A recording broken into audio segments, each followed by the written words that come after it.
Guys, welcome back to my channel, welcome back to my another new blog. তো intro দেখে বুঝেই গেছো এটা ছিল আমাদের কলেজ ট্রিপ নয়, এক্সকারশন। তো এইটা হচ্ছে 11ই নভেম্বর 2024-এর কথা। হ্যাঁ, এখন থেকে প্রায় 7-8 মাস আগের কথা। বাট আমার ব্লগটা এডিট করা হয়ে ওঠেনি, তাই আমার পোস্টও করা হয়নি। বাট ভাবলাম এত সুন্দর মেমোরিজগুলো যেগুলো আমরা কালেক্ট করেছি সেগুলোকে শেয়ার না করলে বা একটা মেমোরিভাবে রেখে না দিলে ঠিক ভালো লাগে না। তো প্রথমে চাকদা থেকে ট্রেন ধরে সোজা চলে যাই শিয়ালদা থেকে বাস ধরে হাওড়া। গিয়ে দেখি মোটামুটি সবার ফ্যামিলি নিয়ে সবাই পৌঁছে গেছে। আমার বাবা গিয়েছিল আমাকে দিয়ে আসতে। তো সবার ফ্যামিলি লোকের সাথে একটু কথা বলছিল, সবার বাড়ির লোক সবাইকে বোঝাচ্ছে বদমাইশি করবে না, ভালো মতো থাকবে, কারণ 7-8 দিনের ব্যাপার। আর স্বাভাবিকভাবেই আমরা একা খুব কমই ফ্যামিলি ছাড়া যাতায়াত করেছি, গার্জিয়ান ছাড়া ফার্স্ট টাইম। তো একটু নার্ভাসনেস, এক্সাইটমেন্ট সবার মধ্যেই ছিল, বাড়ির লোকের অনেকটা টেনশনও ছিল। তো এখানে দেখতেই পাচ্ছ তখন ট্রেন আসেনি, আমরা একটুখানি দাঁড়িয়েছিলাম। তো টিচাররাও সবাই এসে পৌঁছায়নি তখনও। দেন আমাদের ট্রেন অ্যানাউন্স হয়, এবার আমরা যাই।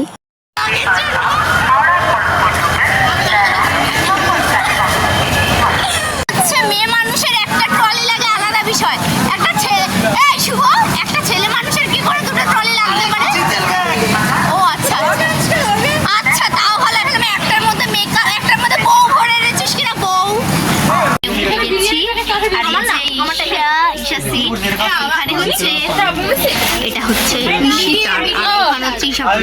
আর আমার পরের বারের উপরে দেন ট্রেনে ওঠার সঙ্গে সঙ্গে আমাদের ডিনার দিয়ে দেওয়া হয়, কারণ অনেক রাতেই ট্রেন ছিল, 10:30-11টা নাগাদ, অনেকটা রাতও হয়ে গেছিলো। দেন ডিনার এখন সব অ্যাডজাস্টমেন্ট চলছে জায়গা নিয়ে তৃতীয় বিশ্বযুদ্ধ, জাগার তৃতীয় বিশ্বযুদ্ধ, তাই তো সুমি?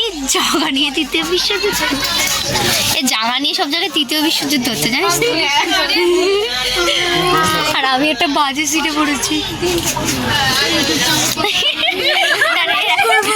বিরিয়ানি ভাই দিয়েছে, বিশাল এনজয়মেন্ট। আস্তে আস্তে ট্রেন ছেড়ে দিয়েছে, আমরা এখন দুগ্গা সবাই দুগ্গা গেছি। ঈশিতা টাওয়ারে উঠে গেছে। ঈশিতা ওই টাকা একটু, আর ঈশা উঠছে একদম টাওয়ার থেকে সববার লোকেশন পাবো। এই সেটা আমার সিটটা সেই সবারটা দেখতে পাবো। রাতের ডিনার চলছে, এই যে ঈশিতা ওখানে ডিনার করছে, আর ওই যে ঈশা সোমবার পালন করছে। ভাবা যায় এতগুলো বিরিয়ানির মাঝেও সোমবার পালন করতে পারছে। Talent, hidden talent. বিছানা করা ডান, ঈশিতার বিছানা চলছে। নাইট রুটিন চলছে, মেকআপ রিমুভ রুটিন।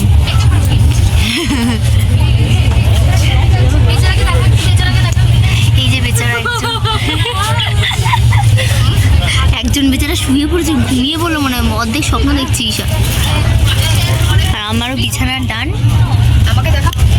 আর এই যে আরেকজন থামস আপ।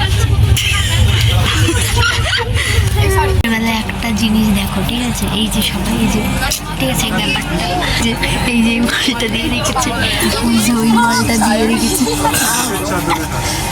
পেঁচানো পিস। অন্ধকারে ঢুকে আছে, অন্ধকারে। গুড নাইট, কালকে সকালে দেখা হচ্ছে।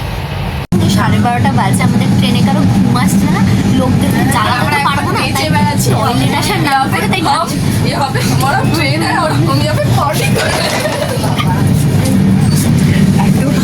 নাড়ি করে আমরা পার্টি করছি, এখানে ডান্স করছি, ভোজপুরি গান মুখে গান করে, তাই তো?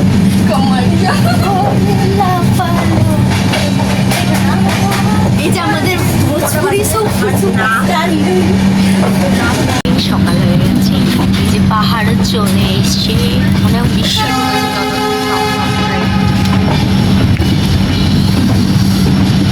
সকাল এখন 5:30 মতো, 5:30 বাজে। আবার টয়লেট এসছি, টয়লেট থেকে চারধারে উড়িষ্যাই মনে হয়, কারণ হালকা পাহাড় দেখা যাচ্ছে। হালকা পাহাড়। এই যে গুড মর্নিং হয়ে গেছে, সবার গুড মর্নিং হয়ে গেছে। যে ঈশিতা, গুড মর্নিং, এই যে ঈশা, আর এই যে আরেকজন গুড মর্নিং হয়ে গেছে, এই যে আরেকজনের সবার গুড মর্নিং হয়ে গেছে। আমরা একটু বাইরের হচ্ছে ভিউ দেখছি, সকাল সকাল আড্ডা মারছি, ঠান্ডায় রাত্রেবেলা কষ্ট করে ঘুমানো যায়। হাই বন্ধুরা, তোদের সিটটা সুন্দর আছে যে গৌরা। হ্যাঁ রে ভাই, তোদের জায়গাগুলো কি ভালো সত্যি। কি ভালো, কি মজা পেয়েছি। মজা পাসনি? ভালো ভালো বলিস তোর দেবজিৎ কি সিট পেয়েছিস ভাই। সরে যা, আমাদের সিট এটা। ব্রেকফাস্ট চলে এসছে আমাদের, আর আমরা উইন্ডো সিটে বসে ব্রেকফাস্ট করা হবে। কি হচ্ছে, কি অসুবিধা? দিয়ে দিচ্ছি, ব্রেকফাস্ট করা স্টার্ট করে দিয়েছে। আমার এখন ব্রেকফাস্ট, এই যে গাইস আমি ব্রেকফাস্ট কালেক্ট করছি। আমি প্রতিজ্ঞা নিয়েছি এই বছর এক্সকারশনে ঘুরে মোটা হবো। একদম, আর আমিও তোর সাথে জয়েন। হ্যাঁ, দেখি আগে আমারটা কি কি আছে, খোল ভাই একটু। লোকের বিয়ে নিয়ে মোটর বন্ধুরা বিয়ে করতেছে। ভুজিয়া আছে, গুজিয়া আছে, কেক আছে, আর একটা গোলাপ জামুন আছে, আর হচ্ছে পাউরুটি আছে। হ্যাঁ, ও কলাও আছে দুটো, বললাম তো কলা আছে দুটো। ঠিক আছে, আমি খাই, তারপর দেখা হচ্ছে। যদি বাটা দিতাম তো হাই মোনা। না আমি লিপস্টিক পরিনি, মোটেও না, আমি তো লিপ বাম দিয়েছি। সকালে ব্রেকফাস্ট করতে করতে এত সুন্দর একটা ভিউ এনজয় করছিলাম। তারপরে প্রচণ্ড ঘুম পাচ্ছিল, কারণ রাত্রে ঠিকঠাক ঘুম হয়নি, তো একটুখানি ঘুমিয়ে পড়েছিলাম। তারপরে ঘুম থেকে উঠে আবার আমরা সব ওরে বাবা, পাহাড় দেখার ক্যান্ডিডেট। সামনে আছে পাহাড়, কে রে ফ্ল্যাশ লাইট জ্বালাচ্ছে? আমি কালকে কোনো দিক দেখাবে না, আমাকে পথ দেখিয়ে দেবেন। না ওই দেখো পাহাড়, পাহাড় দেখতে হচ্ছে, ওই যে পাহাড়, ওই যে একজনকে রেখে এসেছিস, নাহলে কি হবে বলতো তোরা। ভাই আমাদের একটা দাদা খাসনি? আমি খাইনি, দেয়নি? আমি তখন ঘুমাচ্ছিলাম ভাই। টেস্টি ঠেকুয়া স্যার হচ্ছে ভিডিও। স্যারের মধ্যে তো স্যারের ফোনটা সুন্দর, হ্যাঁ জামাটাও সুন্দর। এই তোরা পেয়েছিস? যেহেতু ছেলেদের বগিটা আলাদা ছিল, তো ওদের বগিতেই আমরা আড্ডা মারছিলাম, কারণ ওদের বগিটা মোটামুটি ফাঁকা ছিল। তারপর আমাদের এখানে 1টা-1:30 নাগাদ দিয়ে দেয় হচ্ছে লাঞ্চ। এর থেকে জঘন্য লাঞ্চ আমি পৃথিবীতে কোনোদিনও দেখিনি। কি ডাল দিয়েছিল পুরো জলের মতো, ডিমের ঝোলও কিচ্ছু ঠিকঠাক ছিল না। আমি জাস্ট 2টো ডিম খেয়ে, আমার কাছে যা ড্রাই ফ্রুটস যা খাবার ছিল ওই খেয়েই আমি ছিলাম।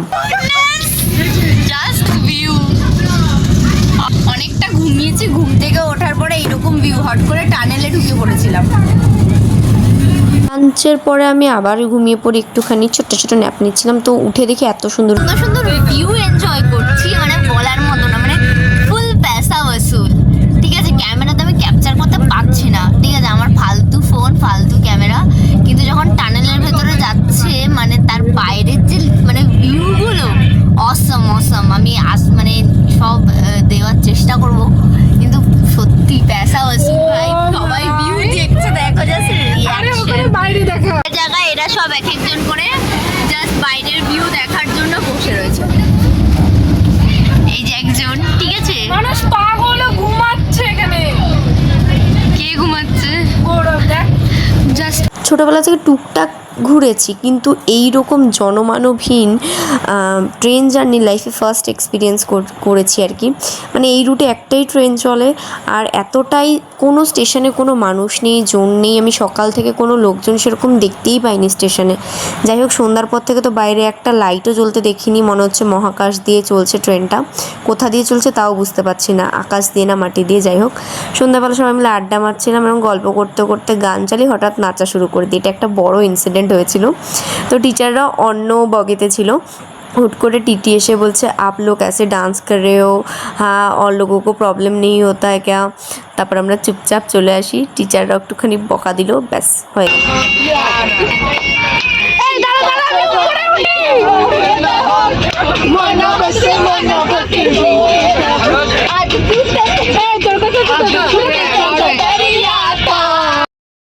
নামার টাইম চলে এসছে। দেন প্রায় 24 ঘন্টা জার্নির পর আমরা আমাদের লোকেশন মতো পৌঁছে যাই। আমি ততক্ষণ বলিনি আমরা কোথায় যাচ্ছি। মেনলি আমরা যাচ্ছি হচ্ছে জগদলপুর, যেটা ছত্তিশগড়ে আছে।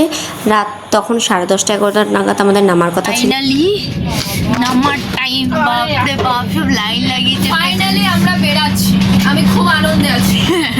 এখন দেখ, এখন বড়না একদম ফিটফাট হয়ে গেছে। হ্যাঁ, এতক্ষণে মেন্টাল হসপিটালের পেশেন্ট হয়ে যাচ্ছিলাম।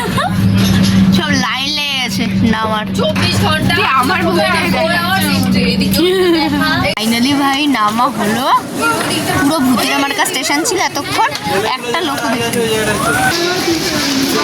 ট্রেনে থাকা 24 ঘন্টার বেশি ট্রেনে থাকার পর এক একজনের অবস্থা। রিভিউ কেমন? ট্রেনের একটু রিভিউ দে, ট্রেনের একটু রিভিউ দে। এই ট্রেনের রিভিউটা একটু দে। ভিউগুলো ভালো ছিল কিন্তু ট্রেনটা একটু হ্যাঁ দিল আছে। এই একটু রিভিউ দে ট্রেনের। 24 ঘন্টা 24 আওয়ার্স এক্সপেরিয়েন্স খুব বাজে, একদম সহ্য হচ্ছিল না মেন্টাল। কিন্তু ভিউগুলো ভালো ছিল। আমার শরীরটা মনে হচ্ছে এখনো দুলছে ভীষণ। তারপর স্টেশন থেকে বেরিয়ে হাঁটা শুরু করে দিই, কারণ আমাদের স্টেশন থেকে হোটেল মাত্র 5 মিনিট ছিল। বাট এত বড় বড় লাগেজ নিয়ে মনে হচ্ছিলো 5 ঘন্টা ধরে হাঁটছি, খুব কষ্ট হয়েছে। এই যে এটা আমাদের হোটেল অতিথি, খুব সুন্দর ছিল হোটেলটা, এত সুন্দর করে সাজানো ছিল কারণ নাকি ওই দিন ওখানে দিওয়ালি ছিল, বোম ঠোমও ফাটছিল। অনেকে বললো দিওয়ালি আছে ওখানে, জানি না কী রিজনে, আমাদের এখানে 1 মাস আগেই দিওয়ালি হয়ে গেছে। 206 প্লাস এই যে চলে এসছে দুটো কবুতর। ব্যালকনি একদম সুন্দর, দেখো এই যে দুজন বসে রয়েছে, টুনা আর টুনি আমাদের রুমের বাইরে। সুন্দর পড়েছে ভাই, তোর লাকিয়েস্ট পার্সেন্ট। পেয়েছিস, ঠিক বলেছিস, সুন্দর আছে রুমটা। এসিও আছে আমাদের রুম, ঠিক আছে। সবার রুমে এসি আছে আর আমাদের বোগাস রুম। কিন্তু আমাদের রুমের একটাই ভালো আছে, বাইরের ব্যালকনিটা খুব সুন্দর। এটা বাদ দিয়ে আর কিছু ভালো না, কিছু ভালো না। ওই এক রাতে একটুখানি ঘুমোতে হবে তাই আর কি, আর কিছু না। স্নান করে ফ্রেশ হলাম, এবার যাচ্ছি ডিনার করতে। 11:30 বাজে রাত, এখন ডিনার করতে যাচ্ছি। চল চল চল। কি রাত 12টা নাগাদ ডিনার করে খুব তাড়াতাড়ি ঘুমিয়ে পড়ি, কারণ খুব টায়ার্ড ছিলাম। আর এইটার হয়তো অনেকগুলো পার্ট আসবে, আশা করব আমার প্রতিটা পার্ট এই ব্লগে আপনারা এনজয় করবেন যতটা আমি জার্নিটাকে এনজয় করেছিলাম। Thank you for watching.